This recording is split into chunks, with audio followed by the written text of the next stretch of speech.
Om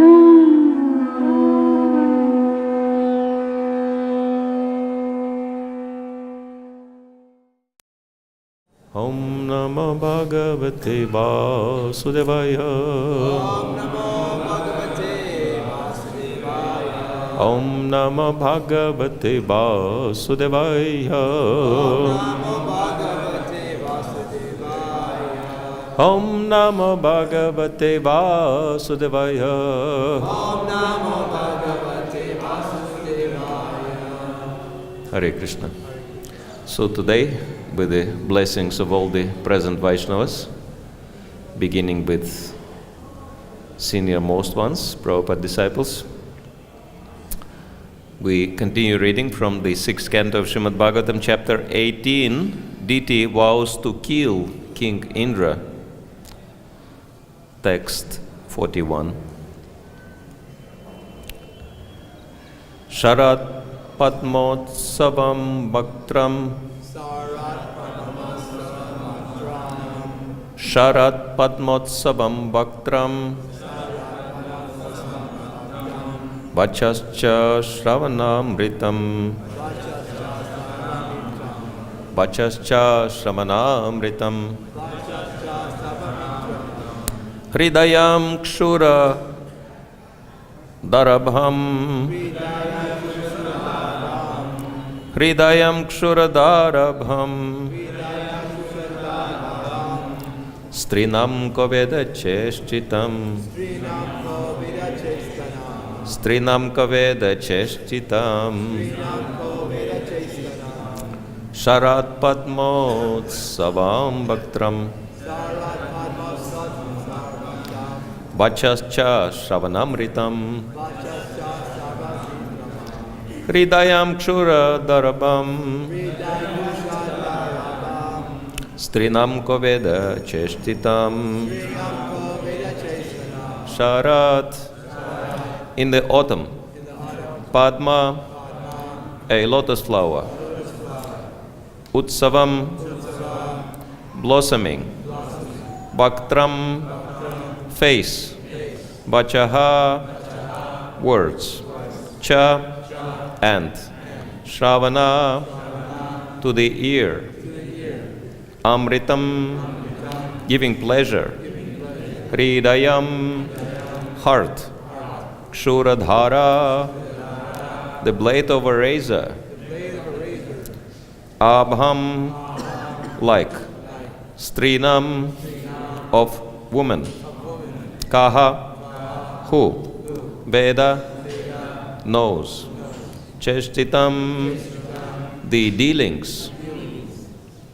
Translation and purport by His Divine Grace, Abhayacharana Ravinda Bhakti Vedanta Swami, Srila Prabhupada Ki Jai. Before we're gonna be reading, I wanted to tell you in advance that it's one of those heavy verses in Prabhupada's books which attracted some criticism to Srila Prabhupada and anyone repeating those statements. But the purport is really wonderful and it sheds very clear light on the subject matter. So be ready for a surprise. Translation. A woman's face is as attractive and beautiful as a blossoming lotus flower during autumn. Her words are very sweet and they give pleasure to the ear, but if we study a woman's heart, we can understand it to be extremely sharp, like the blade of a razor. In these circumstances, who could understand the dealings of a woman? I'm sure everyone's happy with that statement, especially our ladies. So we'll proceed with Srila Prabhupada's purport. Woman is now depicted very well from the materialistic point of view by Kashyapa Muni.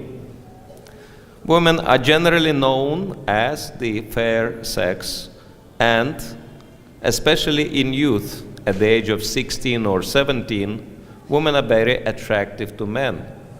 Therefore, a woman's face is compared to a blooming lotus flower in autumn. Just as a lotus is extremely beautiful in autumn, a woman at the threshold of youthful beauty is extremely attractive.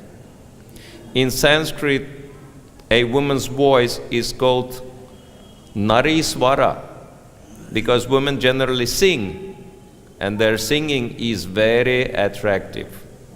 At the present moment, cinema artists, especially female singers, are especially welcome.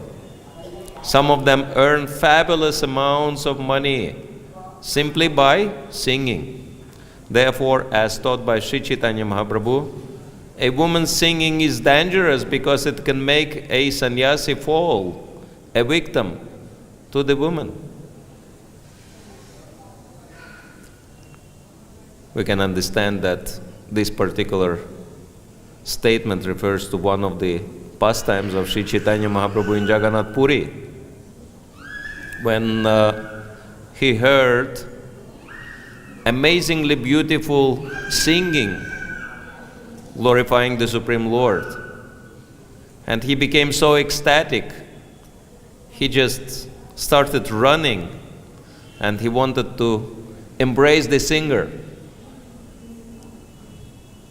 But it was lady singing, and Govinda, his personal servant, was running behind him, and he caught up with the Lord and he said, "Don't run to embrace that singer, it's a woman." Because we can understand, if sannyasi would embrace a woman, especially a young one, that would be total embarrassment. And Sri Chaitanya Mahaprabhu said, "Oh, thank you, you saved my life." So we'll continue reading a purport. Sannyas means giving up the company of women, but if a sannyasi hears the voice of a woman and sees her beautiful face, he certainly becomes attracted and is sure to fall down. There have been many examples. Even the great sage Vishvamitra fell a victim to Menaka. Therefore, a person desiring to advance in spiritual consciousness must be especially careful not to see a woman's face or hear a woman's voice. To see a woman's face and appreciate his beauty, or to hear a woman's voice and appreciate her singing as very nice, is a subtle fall down for a brahmachari or sannyasi. Thus, the description of women's features by Kashyapa Muni is very instructive.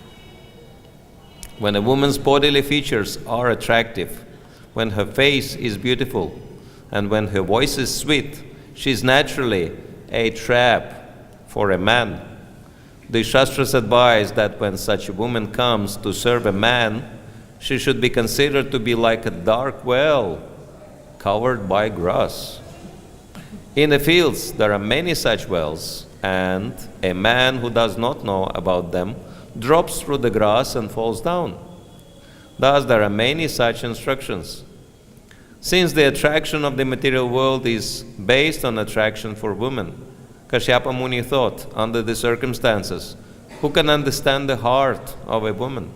Chanakya Pandit has also advised, Vishvaso naiva kartavyam strishu rajakuleshu cha. There are two persons one should not trust, a politician and a woman. These, of course, are authoritative Shastric injunctions, and we should therefore be very careful in our dealings with women. So, very heavy statements by scriptures. And I guess this is why they requested sannyasi to give a class to talk on this subject matter. Very interestingly, Yamuna Devi, very famous Srila Prabhupada's disciple, who's singing of a woman. We are listening every single day, without fail, at deity greetings. And she remembers how she was, because she had so much of a personal association with Srila Prabhupada, and she remembers how she was present quite a few times. As we know, this last statement Srila Prabhupada made, never trust woman or politician, was one of the most favorite statements, right? Prabhupada repeated many times. And she said she was physically present when Srila Prabhupada was quoting that. And one time in 1973, it was in Bombay, and Srila Prabhupada was talking to quite a small group of men, and apparently she was either only or one of very few ladies present at the class. Majority were men. And Srila Prabhupada quoted that never trust woman or politician. And he was joking on the subject, and everyone was laughing and enjoying that. And then he looked at Yamuna, and he said, "What do you think, Yamuna?" And she said, "Srila Prabhupada, you're very right. Yes, never trust woman or politician. It's correct." And Srila Prabhupada looked at her seriously. He said, "But you're not a woman, you're Vaishnavi." Which says the record very straight, that we should discriminate between these things. That's why Srila Prabhupada actually starts this very purport with the statement that woman is now depicted very well from the materialistic point of view by Kashyapa Muni. And we have to discriminate between these things very carefully. Viveka, discrimination, is one very important function of intelligence. And if someone cannot discriminate which statements of Shastra are applicable in which circumstances, then there is a very high risk of committing offenses. And actually, there have been number of offenses committed by a number of devotees who misunderstood those statements by Srila Prabhupada and had very bright ideas that if women are such a distraction in spiritual life, then this is what I've heard. Someone came up with the idea, let us put every single woman in ISKCON on one big boat, on a ship, and send them to Australia. Of course, this was a very gross misunderstanding of what Srila Prabhupada had said. And there have been a number of times, especially like renunciates, brahmacharis, sannyasis would approach Srila Prabhupada and would say, "Srila Prabhupada, we have so many attractive women in this movement. How can we practice our renunciation?"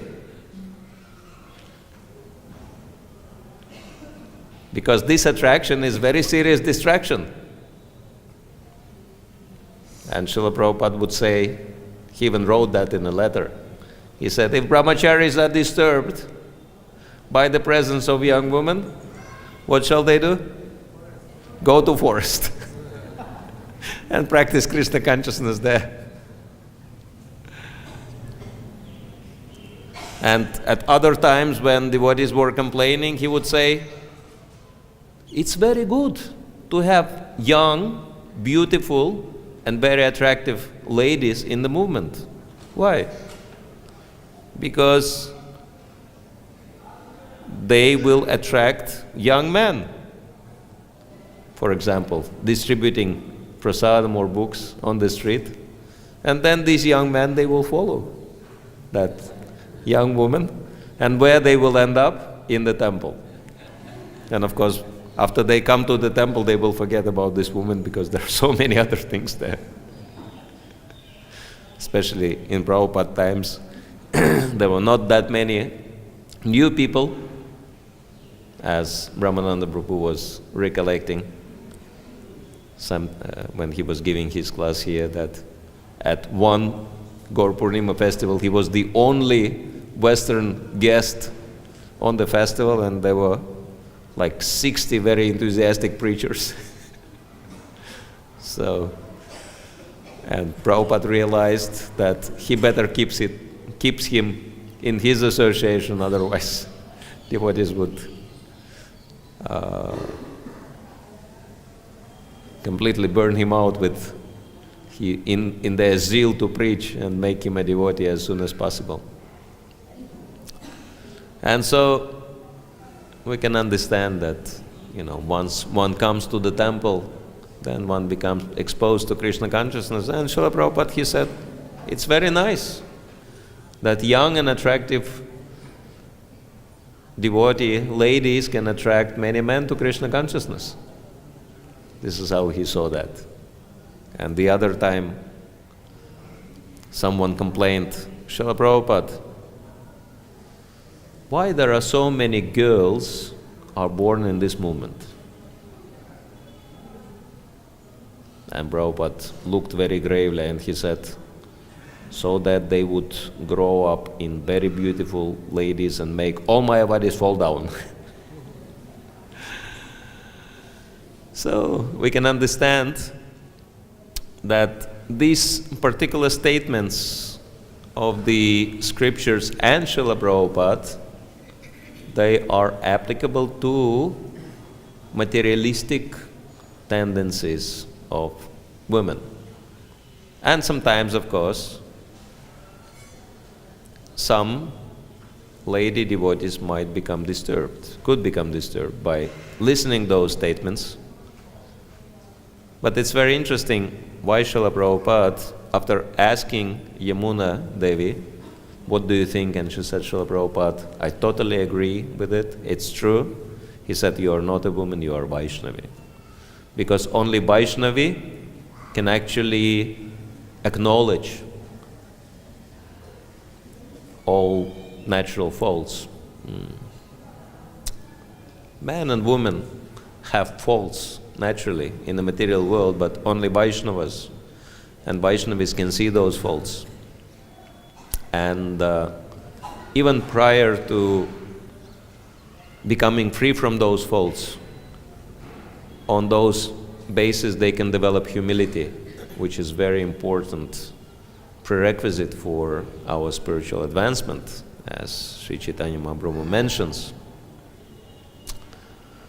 And for this reason, we can understand this very important difference, that there are materialistic qualities in both men and women which have to be removed, which we have to become purified from. And once one develops one's Krishna consciousness, then one does not identify anymore with the body.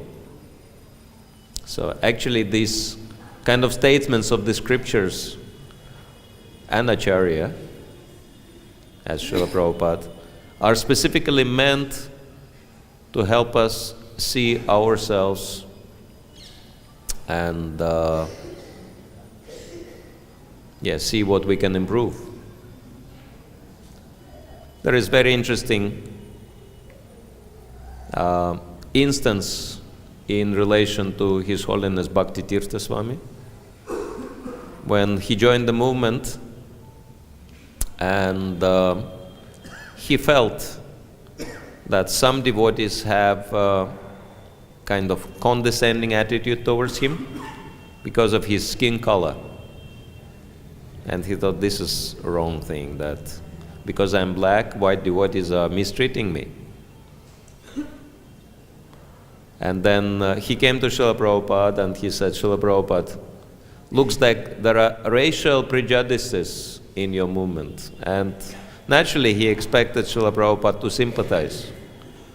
But Srila Prabhupada never did, interestingly enough. He said something to the effect, if it bothers you, it means you are no better than them. Yes, they are conditioned, they judge you on the basis of the bodily difference, but if you become disturbed on the basis of the bodily differences, means you are no better than them. So you have to transcend that, bodily identification. And this is, we understand, the first and very important lesson of Bhagavad Gita. Chapter 2, we are not the body, we are spiritual beings. And all these statements of scriptures are teaching us what are the faults arriving, sprouting from bodily identifications. And so we can understand that in this particular story, Kashyapa Muni laments that he was caught by his wife's sweet words, because she served him very nicely, but at the end, what did she want? She wanted him to give her a child who could kill his another son. This is terrible, right? Can you imagine the position of a father? Because for Diti, Indra was her stepson, whom he really hated, because he was acting against her direct children. And so she wanted a son who would take birth specifically to kill Indra, having this capacity. And so, of course, Kashyapa Muni is lamenting because, his wife set a trap in which he fell. And we can see there are a number of descriptions like that. One very vivid example is Dasharat and his wife, Kaikeyi, who also set a trap. She was waiting patiently for a good opportunity to ask him to fulfill her desire as he promised, and then she asked him to banish Lord Ramachandra into the forest. And it broke Dasharat's heart so badly that he actually died in separation from Lord Ramachandra. So we can see there are many descriptions like that, but they have no connection with Krishna conscious practices and Krishna conscious position. Jai Shri Shri Gaur Nitai ki Jai, Shri Shri Krishna Balaram, Shri Shri Radhe Shyam, Lalita Vishakadevi ki Jai. And this is what the last part of the purport is dedicated to. Please listen carefully, because Srila Prabhupada makes it very clear, makes this distinction very clear. Sometimes our Krishna consciousness movement is criticized for mingling men and women. But Krishna consciousness is meant for anyone. Whether one is man or woman does not matter. Lord Krishna personally says, Striyo Vaishyas tata Shudras tepiyanti param gatim. Whether one is a woman, Shudra or Vaishya, not to speak of being Brahmana or Kshatriya, everyone is fit to return home back to Godhead, if he strictly follows the instructions of the spiritual master and Shastra. So this is very interesting verse, because sometimes those of us who are in the male body, we might be very proud of our advantage, so-called advantage. But if we look at this verse, it says, Mam hi partha vyapashritya tepi syu papayonayaha. Those who take shelter of me, even though they might be born from sinful womb, from sinful parents. And who are these people? Three women, Vaishyas and Shudras. Tepiyanti param gatim. If they take shelter of me, they can still attain the supreme destination. And we may think, oh, women are there, but men are not included. But it says, Kalau Shudra Sambhava. Everyone in Kali Yuga takes birth as Shudra. So we can understand that men are also included in that category. In Kali Yuga, there is no difference. Like Srila Prabhupada, when he was criticized, he mentions, right, here in the purport, that sometimes we are criticized for mingling men and women. When Srila Prabhupada came to India, his godbrothers were telling him, what are you doing? You initiating, giving, initiation to women. You giving Brahmana initiation to men and sannyas to Western men. How can you do that? They are not even born as Brahmanas.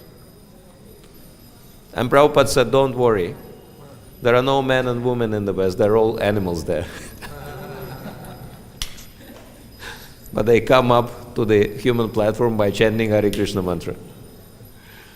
And sometimes he would say, I'm just trying to fulfill the instructions of my spiritual master. And that was, of course, the ultimate argument, because they all knew that this is what Srila Prabhupada was told by his Guru Maharaj. And so it's not that he made it up, he decided that, oh, I want to do this. No. His Guru Maharaj wanted him to do that. That's why he did that, and that's why he attained so much success, by the blessings of his spiritual master, as we understand. So Srila Prabhupada continues, we therefore request all the members of the Krishna consciousness movement, both men and women, not to be attracted by bodily features, but only to be attracted by Krishna. That's the solution. Very simple and practical solution. Then everything will be all right. Otherwise, there will be danger. End of the purport. So this is very important purport, which helps us to understand that all these troubles and all these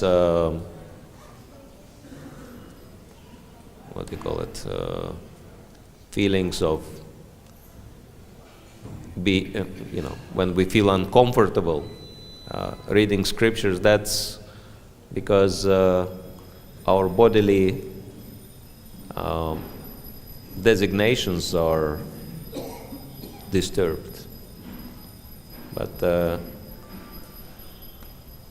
scriptures, they describe these statements not because they want to make us feel uncomfortable or make us feel offended, but because Krishna, Guru and Vaishnavas, they really want to help us to become free from this conditioning. And on the spiritual level, there is no difference, as Prabhupada says, whether one is man or woman. Actually, interestingly enough, Srila Prabhupada also says that ladies have better chance to become Krishna conscious because they are more simple-hearted and they tend to be religious, and also because naturally they have this service attitude. And so this service attitude just has to be redirected. And in this regard, Srila Prabhupada was telling one interesting story which illustrates how one, as male, for example, can have big advantage, and the other one, as female, can have some disadvantages, but who really has advantages and who has disadvantages. And he was telling the story of a race between a rabbit and a tortoise. So tortoise and a rabbit, they were set to race against each other. And the rabbit was thinking, what is this nonsense? How can I race with the tortoise? In one jump, I'll be at the finishing line, so I don't need to worry. And so, while tortoise was steadily walking forward, the rabbit was just relaxing. And then he fell asleep. And actually, when he woke up, the tortoise already crossed the finishing line. So actually, the rabbit lost. Very interesting. One devotee found some video clip which actually depicted the real race between a rabbit and tortoise. And the tortoise was steadily walking forward, but when they put the rabbit on the what do you call it, running, on the racetrack, the rabbit jumped once and he stopped. And then everyone was shouting, go forward, go, jump, jump. And rabbit was just looking here, there, what's going on? What's happening? And he never moved. And he just stood there on the racetrack.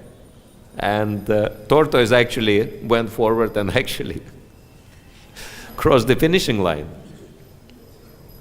So it's very interesting that in that real life scenario, rabbit got completely distracted. And so he lost. And so we can understand slow and steady wins the race. It doesn't matter who one is, whether one is man or Brahmana or born in Vaishnava family, or one might be a woman or coming from very low background. It doesn't matter. What really matters is how seriously one takes up the process of devotional service. And Srila Prabhupada told another story, which should be the last story in this regard, a very instructive story of the topmost human being on the planet, Brahmana, very qualified Brahmana, and the lowest of all the women, a prostitute who just happened to live next door to each other. And this Brahmana, he was extremely proud of his position, and he was looking from his window at the house of the prostitute, and he was saying, this condemned, sinful woman, how she's earning her livelihood, this is horrible. And he was criticizing this prostitute every day, thinking about her activities and criticizing her every day. At the same time, the prostitute was looking at the Brahmana house, and she was thinking, this is such a wonderful Brahmana, such a wonderful devotee of the Lord. He can serve the Lord, he can help other people in such a nice way. I wish that I would become, maybe in one of my next lives, someone like him and have full opportunities to serve the Lord. And it's explained that in India, sometimes if someone is born in a certain caste, like say a prostitute have a female child, that child just has zero chances to, change the occupation. He has to follow in, or she has to follow in her mother's footsteps, unfortunately. This is how it is. And so, at least in India, this prejudices are so strong that people getting stuck in their caste positions for life, sometimes, no matter how low the occupation is. And so this prostitute had no chances to earn her livelihood in any other way. And so she was lamenting and striving for, having better opportunities to serve the Lord. And it so happened that both Brahmana and prostitute, they left their bodies at the same time. And then Yamadutas and Vishnudutas appeared on the scene. And Yamadutas went to Brahmana and Vishnudutas went to prostitute. And when Yamadutas came to Brahmana, he was complaining and he was saying, "What are you doing? I am a pure Brahmana. I know so many Shastra. I can flood you with Sanskrit verses. I can recite Bhagavad Gita backwards and forward as you like. You cannot touch me." But Yamadutas were saying, "No, because you were always thinking of this prostitute and criticizing her, you actually took all her karma." This is why we have to be very careful about criticizing anyone, because we take people's karma. We purify them from their karma, but we take this karma on ourselves. And so Yamaduta said, because you took all her karma, we have to go to hell in her place, and she will go to the spiritual world because she was glorifying you and she was thinking about all your wonderful qualities. So she became completely purified.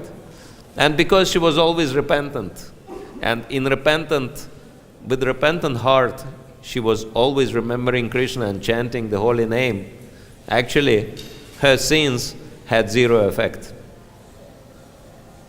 And therefore she is going to the spiritual world. And so this is a very important and instructive story which helps us to understand what the real position is. That regardless of our bodily situation or karma or any other designations, the most important is our desire to serve Krishna, to please Krishna, because Krishna's mercy is unlimited. There is nothing Krishna's mercy can do. And so actually we are all mercy cases in Kali Yuga. Actually we have no qualification, and it is the most important point for us to meditate upon. So we all just depend completely on the mercy of Krishna, Srila Prabhupada, and Vaishnavas. Of course, the most important Vaishnava in our life is the one who helps us to serve Srila Prabhupada properly, our spiritual master. And so by their mercy only we can continue serving Krishna. Otherwise we have no qualification. Thank you. Hare Krishna. We still have few minutes. We have senior Vaishnavas here. If someone wants to make a comment, or I'm sure there must be questions, but if anyone wants to make a comment, question? Okay. Krishna, you just were talking about be careful criticizing someone. So my question is, if you experience injustice. Experience what? Injustice. Somebody is treating you bad. Okay.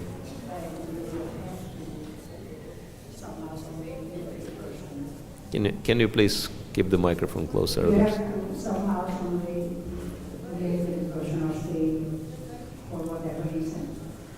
And the injustice you experience, if you tell it to somebody else in the person, after you do it with all the time, or you know what the person is doing or saying towards you, and you tell it to a third person, to another person, is that also kind of good? I don't I taking the karma of the person who is actually hurting me or treating me unjust? So if we criticize someone who is treating us in unjust way, Yes. are we taking the karma? And I'm hurting and I Yeah. cannot bear it on my own, so I can help somebody else because it's painful for me. Yes. If someone is not treating us in the right way, first thing is to make sure that we're actually right about our conclusion. If person is actually wrong in treating us in a certain way, because sometimes there can be a case like that, and there are certain training courses sometimes I conduct for the devotees, and one training course is Life Without Conflicts. And one very important point we are studying is that we are the cause of everything what's happening with us. And such a thing as innocent victim does not exist. Thank you. A little bit further. Further. Yeah. And one devotee raised his hand and he said, how can you make this statement? Sometimes people mistreat you for no reason. And he gave an example. He said, I was driving my car and there was another devotee with me there. And the one other car overtook us and, pushed us to the hard shoulder and made us stop. And actually, I was scared. I was trying to escape. And then I, scratched that car with my car.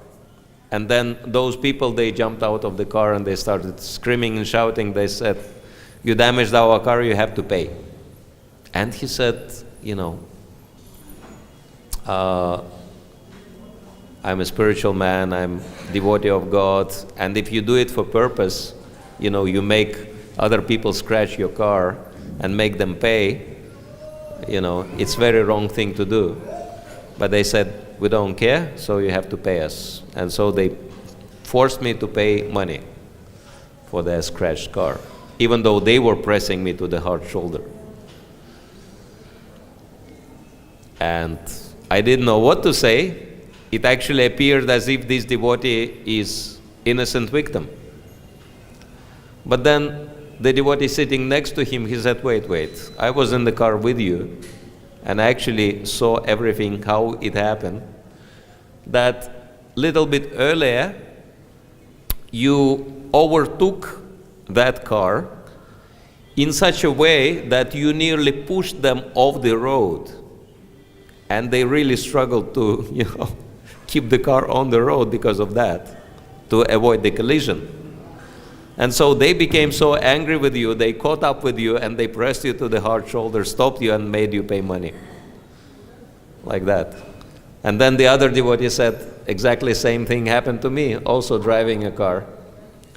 He said, my spiritual master came to the town and I was given very important service of buying his air ticket. And so these were the time when, tickets were not sold on the internet. One had to go physically and buy paper ticket from the cash desk. And so he was driving around the town and finally he got the tickets. And he was so happy. And he was going back and it was like perfect, sunny, warm, spring day. And when you're really happy, you see everything around you in such a positive way, everyone is nice and, the whole world is just one big festival. And in such a mood, he was like driving back on a high speed, of course, because, he had to be on time. And then he stopped at the lights, at this, red light. And the other car stopped next to him. And the people in that car, they looked at him, but they didn't look very happy at all. They looked at him very angrily. And then one of them jumped out of the car and ran towards his car, and the windows were down. And he said, next thing I saw that, he tried to punch me in the face with no introduction whatsoever. I saw the fist flying towards my face, and I dodged, and that man missed.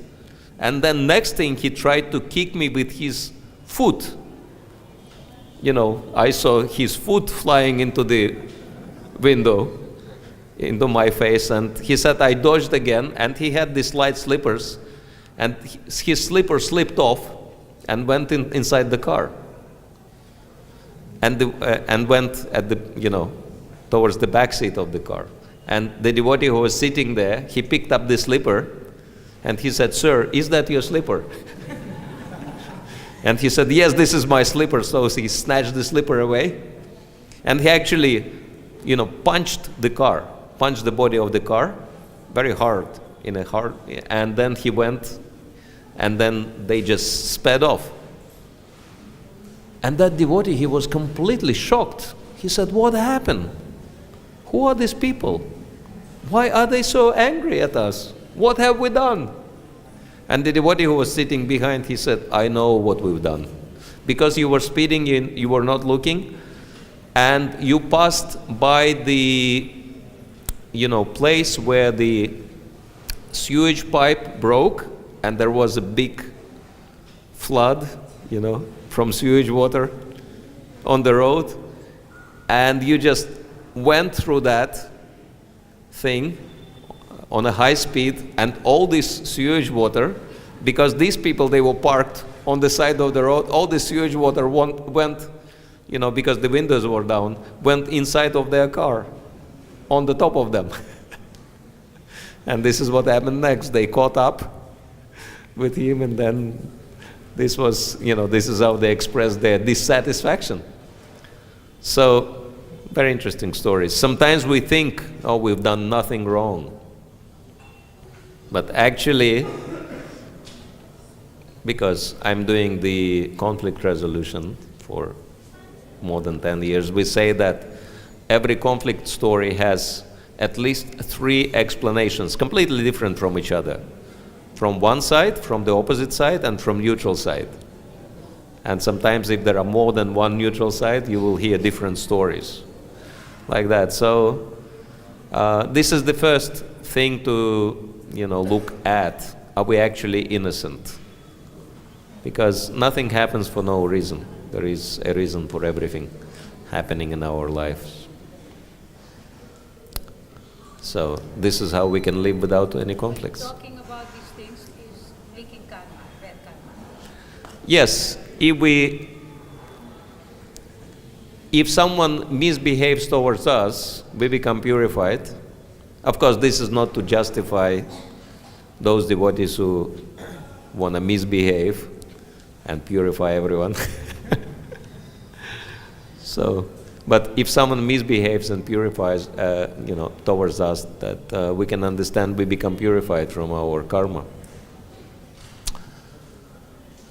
And if we criticize or treat negatively anyone, we take that person's karma. That's why you often see sometimes people criticize someone, and then next thing they do exactly the same thing they criticize. Anyone saw that happening? This is how the laws of karma work. I didn't understand the question. If you criticize someone, you may end up doing exactly the same thing you criticize. This is how the laws of karma work, so we have to be very careful. Okay, last question, and we'll have to stop. You told the story about young woman who attracts young men to Krishna consciousness. But maybe consider it's more like a joke, because first of all, our purity is important in preaching. Well, of course, Prabhupada was joking, but the principle is still there, that it is true that, sometimes when for example, there is a Harinam, men only, especially in the West. People think, what happened? Where are the ladies? Did you got rid of all them? It seems kind of, bit too heavy for Western people. Of course, in India it's different because people know culture. Oh, these people are Vairagis, so they have nothing to do with women.